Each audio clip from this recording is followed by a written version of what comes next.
ನಮಸ್ಕಾರ ವೀಕ್ಷಕರೇ, ನಾನು ನಿಮ್ಮ ಪಂಡಿತ್ ಸಾಯಿ ಸ್ವರೂಪ್ ದೀಕ್ಷಿತ್. ಮನುಷ್ಯ ಎಂದ ಮೇಲೆ ಕನಸುಗಳು ಬೀಳುವುದು ಸಹಜ. ಹಾಗೆಯೇ ಒಂದೊಂದು ದಿನ ವಿಚಿತ್ರ ರೀತಿಯ ಕನಸುಗಳು ನಮಗೆ ಬೀಳುತ್ತದೆ. ಕೆಲವೊಮ್ಮೆ ಕನಸುಗಳು ಮನಸ್ಸಿನಲ್ಲಿ ಸಂತೋಷವನ್ನ ಹುಟ್ಟು ಹಾಕಿದ್ರೆ, ಇನ್ನು ಕೆಲವೊಂದು ಭಯವನ್ನ ಉಂಟು ಹಾಕುತ್ತದೆ. ಹಾಗಿದ್ದರೆ ಈ ಕನಸುಗಳ ಹಿಂದೆ ಇರುವ ಅರ್ಥ ತಿಳಿಯೋಣ.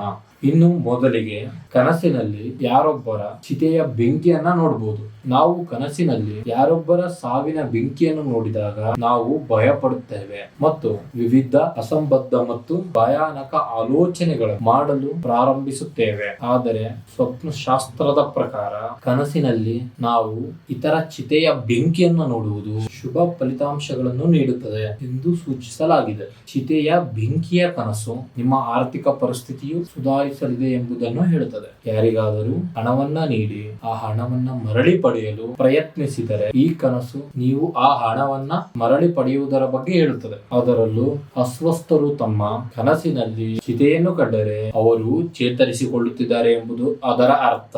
ಇನ್ನು ಮುಂತಾದ ವಿಶೇಷತೆಯುಳ್ಳ ವಿಷಯಗಳಿಗಾಗಿ ಹಾಗೂ ಸಮಸ್ಯೆಗಳಿಗಾಗಿ ಹಿಂದೆ ಕರೆ ಮಾಡಿ ಪರಿಹಾರ ಕಂಡುಕೊಳ್ಳಿ. ಸಾಧ್ಯವಾದಲ್ಲಿ ನೇರವಾಗಿ ಭೇಟಿ ನೀಡಿ ನಮ್ಮನ್ನ ಸಂಪರ್ಕಿಸಿ. ಧನ್ಯವಾದಗಳು. जय जय साई नमो नमः, सद्गुरु साई नमो नमः।